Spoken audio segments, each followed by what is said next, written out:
Bismillahirrahmanirrahim. Assalamualaikum warahmatullahi wabarakatuh. Perkenalkan, nama saya Zulsila dengan akhiran NIM 017. Pada video kali ini, saya akan mempresentasikan materi tentang gizi dan penyakit tidak menular untuk memenuhi tugas mata kuliah Ekologi Pangan dan Gizi dari Bapak Dr. Jamaluddin Sakung, M.Kes. Saya mengambil judul RPS tentang gizi dan penyakit tidak menular. Apa itu gizi dan penyakit tidak menular? Gizi adalah persediaan bahan-bahan atau makanan yang dibutuhkan organisme maupun sel-sel untuk bertahan. Sedangkan penyakit tidak menular merupakan penyakit yang tidak bisa ditularkan dari orang ke orang yang berkembangnya berjalan perlahan dalam jangka waktu yang panjang atau biasa disebut dengan kronis. Penyakit cardiovascular disease merupakan suatu keadaan di mana terjadinya gangguan pada sistem jantung dan pembuluh darah. Cardiovascular disease termasuk dalam kategori penyakit tidak menular. Penyakit kardiovaskuler terjadi karena adanya gangguan pada jantung dan pembuluh darah. Penyakit jantung dan stroke merupakan dua penyakit kardiovaskuler yang paling terkenal. Apa kaitannya penyakit kardiovaskular dengan gizi? Nah, yang pertama itu ada asam lemak jenuh. Nah, NES yang ketujuh menyatakan rata asupan lemak jenuh adalah 11% dibandingkan dengan tujuan kurang dari 7%. Asam lemak jenuh akan meningkatkan kadar kolesterol LDL dengan jalan menurunkan sintesis dan aktivitas reseptor LDL. Nah, yang kedua itu ada asam lemak trans.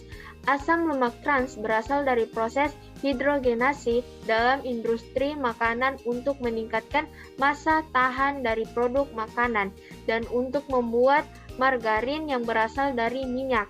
Asupan asam lemak trans terbanyak berasal dari minyak sayuran terhidrogenasi. Asam lemak jenis ini dapat juga meningkatkan kolesterol LDL. Yang ketiga itu ada lemak total. Asupan lemak total berhubungan dengan obesitas yang dapat menjadi faktor risiko mayor aterosklerosis. Diet tinggi lemak juga dapat meningkatkan lipemia postprandial dan kilomikron Riemann yang dapat meningkatkan risiko penyakit kardiovaskular. Yang keempat itu ada antioksidan. Antioksidan yang berpengaruh terhadap penyakit kardiovaskular itu ada vitamin E dan beta-karoten.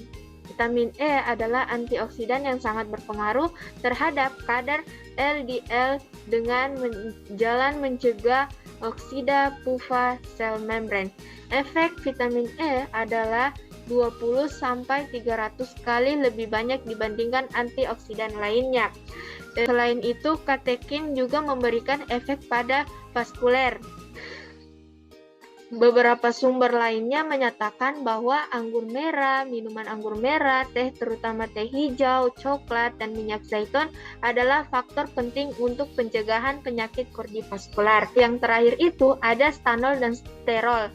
Fitostanol dan fitosterol diisolasi dari minyak kedelai dan minyak pohon pinus yang akan dapat menghambat absorpsi kolesterol. Cara mencegah penyakit kardiovaskular. Yang pertama itu pola makan yang sehat. Bagaimana pola makan yang sehat? Prinsip dasar pola makan yang sehat untuk penyakit jantung itu yang pertama harus memakan buah dan sayuran. Yang kedua itu makanan yang kaya gandum. Dan yang ketiga itu sumber protein dari ikan. Makanan yang dimakan harus rendah garam dan lemak saturasi. Hindari makanan lemak saturasi yang buruk untuk jantung seperti makanan junk food dan hindari makanan yang digoreng. Makanan lebih baik direbus atau dikukus. Nah, yang kedua itu hindari stres. Stres itu berhubungan dengan sistem imun dan terjadinya penyakit pada tubuh manusia. Yang ketiga itu ada olahraga secara teratur. Olahraga dapat menjaga berat badan kita tetap ideal, terus menurunkan risiko terkena penyakit jantung dan stroke.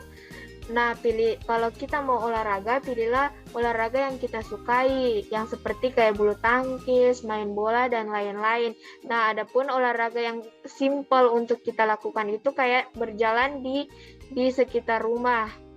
Yang terakhir itu berhenti merokok. Merokok merupakan salah satu kebiasaan buruk yang perlu kita tinggalkan.